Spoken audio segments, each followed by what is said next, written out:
tired of feeling the way I feel every day. I'm tired of how I feel. I'm tired of lying to myself, lying to people, and just being some piece of shit. And I always knew in the back of my mind I could be something special, but I knew the work it was going to take was going to kill me.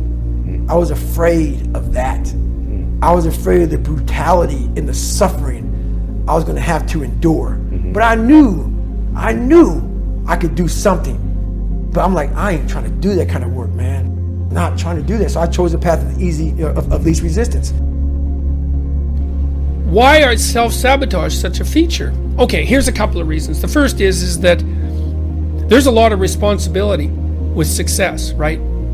So if you say yes to things and you do a good job and you bear a large burden and you have to carry it, and a lot of that might be success, but failure is a lot easier than success. Plus you can complain about it and whine about it and be a victim and garner all sorts of kudos from yourself and others that way.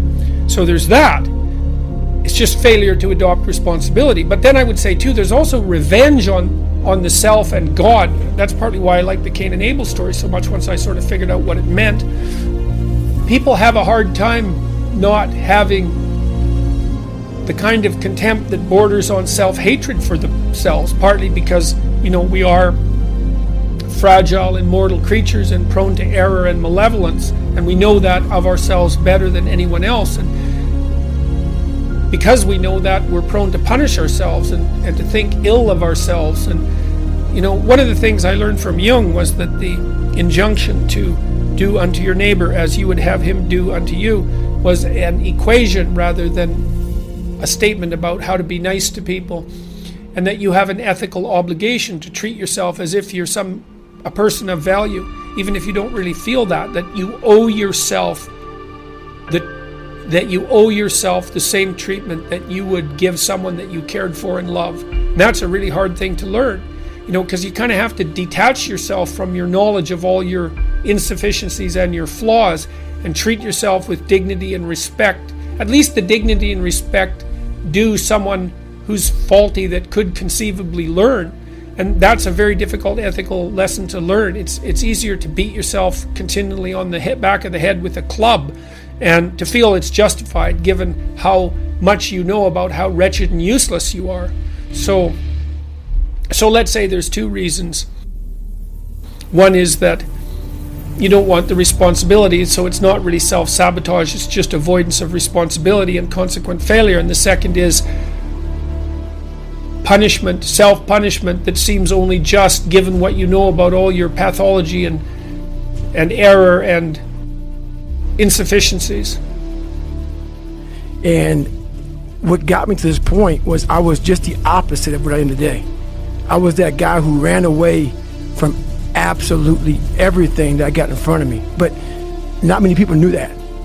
Like the real me was like this very scared, insecure, stuttering, got beat up by his dad, all this kind of stuff. First of all, you have to start your journey. And many of us think because we're born into this world that we have started our journey. It's not it, man. That's not it. It's not that simple. I wish it was that simple. Many people have died and lived to be 100 fucking years old and never started their journey. That journey starts when you start to meet yourself at that battle. You start to battle yourself and start to break down those walls that you in society start to build in your own mind. Once you start to break down those walls, you've now started your journey. Your journey has to be hard at first. I couldn't run. The first thing about it was, so I said to myself, I'm gonna run 4 miles. My first run out the gate, I'm gonna run 4 miles. I ran a mile, I ran a quarter of a mile, walked home, sat on the couch depressed. I said, man, there's no way I can do this. But what I realized though, is I wasn't gonna give up. I'd given up a million times. And I thought about how would I feel at 50 years old if I gave up now? Not to have, so I kept all this stuff in my mind. Basically, I started becoming obsessed. It didn't happen that night on the couch. Right. Over a period of time, I started becoming obsessed with studying, with weight, with being somebody, with making people who thought I was gonna be nothing kind of like feel like shit. I became obsessed with, you have to make this right. Yeah. And the only person that's going to do it is yourself. So I became obsessed with just being obsessed. The reason why we go back to old habits is because our goals are too lofty. We're not achieving our goals fast enough. So what happens is, you know what? Oh man, we're very impatient nowadays.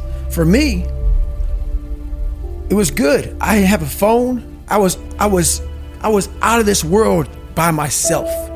It was a race against David Goggins. It wasn't a race against, God, I want to look good for this person or that person. It was me. I got to change myself. So for me, if I lost 5 pounds in a week, I got a feeling. I allowed myself to feel proud of that. I didn't look at, I got to lose 106 pounds. I'm like, man, I went from 297, now I'm 292.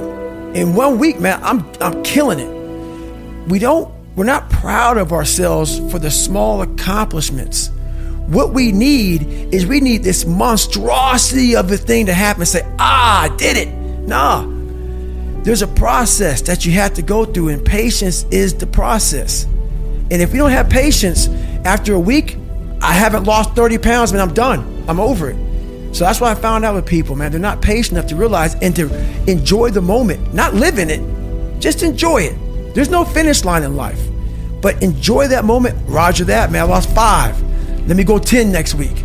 So that's the whole thing about it. That's how people lose it.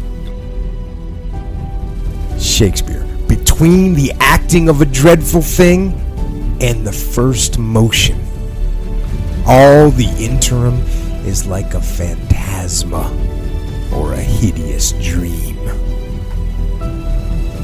And that's Brutus from Julius Caesar. And Brutus in the play is plotting to kill Caesar, someone he was loyal to.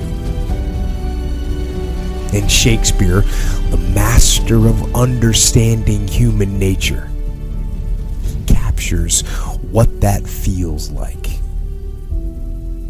And here's what these lines mean: between the acting of a dreadful thing. So that's the moment. That moment when you're waiting to do something that you don't want to do. And the first motion, so that's when you actually start doing that thing that you don't want to do. And when.